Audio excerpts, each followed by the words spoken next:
Penguin Random House Audio presents Rewriting the Rules of the American Economy, An Agenda for Growth and Shared Prosperity by Joseph E. Stiglitz, with Nell Abernathy, Adam Hirsch, Susan Holmberg, and Mike Consall.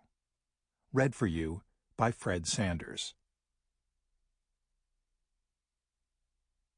Preface. The American Economy and its discontents. Rewriting the rules comes at a watershed political moment. Americans are anxious and angry, and rightfully so. This is, of course, a book about economics, but it is really about people. The vast majority of Americans, not just the poor, are deeply worried about the very basics: getting their kids a decent education, bringing home a paycheck that can put food on the table or pay the bills, saving enough so that one day they can retire. In the 2008 crisis and the deep recession that followed, more than 10 million families lost their homes or entered foreclosure, and 8.7 million workers lost their jobs. Even now, those with a home are worried about keeping it, and many displaced workers have either permanently dropped out of the workforce or taken low-skill jobs for less pay. However, as this book will show, these economic troubles are not a recent phenomenon, and not only attributable to the crisis. Decades of meager pay have eroded not just economic security, but also hope for a better future. For too many Americans, achieving or maintaining a middle-class lifestyle seems increasingly out of reach. They hear about economic growth and recovery on the news, but don't see that translated into steady income or growing paychecks. Those at the top have more than recovered what they lost in the crisis as the stock market has soared. But not so the rest, who saw what little wealth they had wiped out. 91% of all increases in income from 2009 to 2012 went to the wealthiest 1% of Americans, the epitome of unequal growth. Some commentators point to other signs of recovery, especially in the job market. But despite a headline unemployment rate of 5.3%, millions remain trapped in disguised unemployment and part-time employment. The workforce participation rate has fallen to levels that predate women's widespread entry into the labor market in the late 1970s. The unemployment rate, including those working part-time involuntarily and those who are marginally attached, meaning they want a job but are not actively looking for work, is over 10%.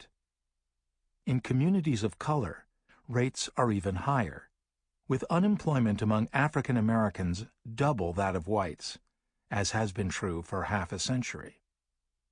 Across every political divide, across every generational divide, and across our anguished racial divide, the American people are hungry for a new direction and for solutions that will create a path to a new and widely shared prosperity. Politicians in both parties now struggle to speak the language of inequality, trying to find ways to connect to the electorate's anxiety. The 99% and the 1% have become part of the national dialogue. But no national leader has yet figured out how to explain, forthrightly and clearly, how the U.S. has become a nation with so much talent and such a track record of growth and innovation, now mired in such chronic suffering. Nor has anyone laid out a clear, comprehensive plan to lead the country out of the morass.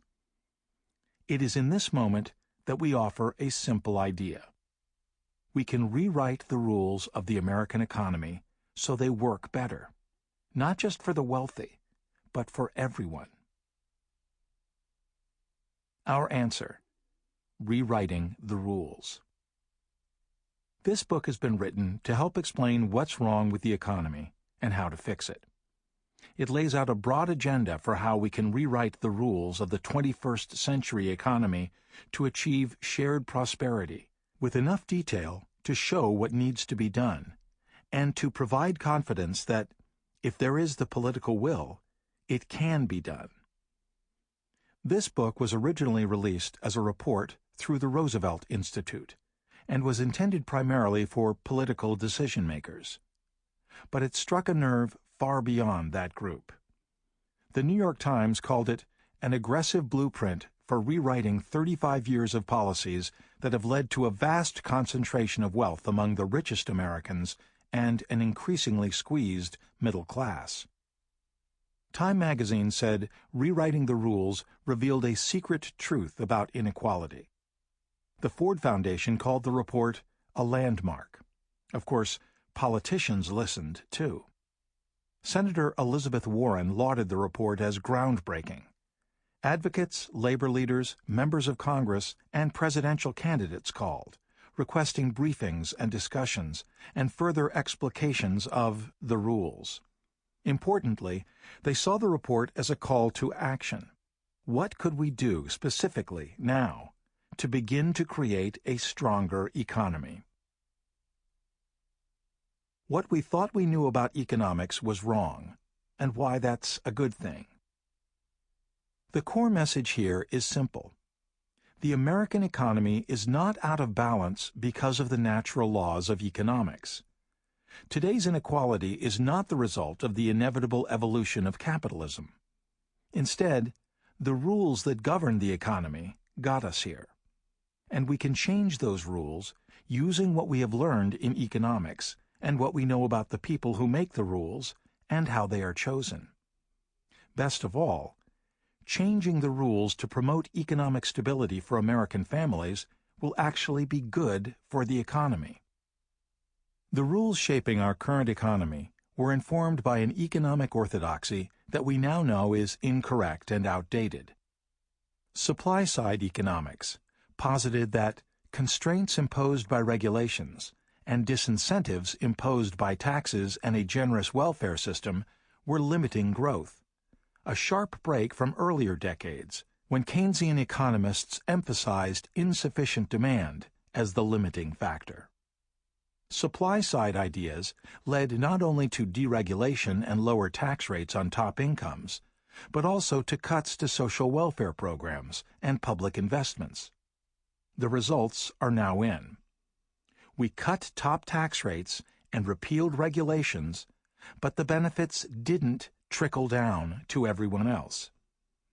These policies increased wealth for the largest corporations and the richest Americans, increased economic inequality, and failed to produce the economic growth that adherents promised.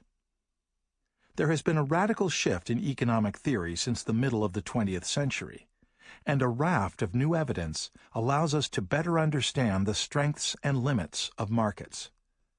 The evidence shows that markets do not exist in a vacuum. They are shaped by our legal system and our political institutions. It also tells us that we can improve economic performance and reduce inequality at the same time. Put simply, the notion that we have to choose between economic growth and shared prosperity for many more Americans is false. This is good news. Inequality, at the level and of the type that we see today, is a choice. When the rules no longer work, it's time to rewrite them. The role of political movements, present and past. The demand for real change is growing. This is both because of what Americans see and feel now, and what they sense is coming just around the corner. Lackluster economic performance over many decades has moved economic concerns from the fringe to the very center of our political debate. Wages for most Americans are stagnant, but worker productivity continues to grow. The disparity between the two is unprecedented. At the top, though, CEO and bankers' incomes soar, with no concomitant improvement in the performance of the firms for which they are responsible. Although more flexible labor markets were supposed to bring about more job growth, this hasn't panned out, as the country faces a deficit of some 3 million jobs needed to reach pre-recession employment levels and absorb those who have joined the potential workforce. 80% of the job growth we do Sample complete. Ready to continue?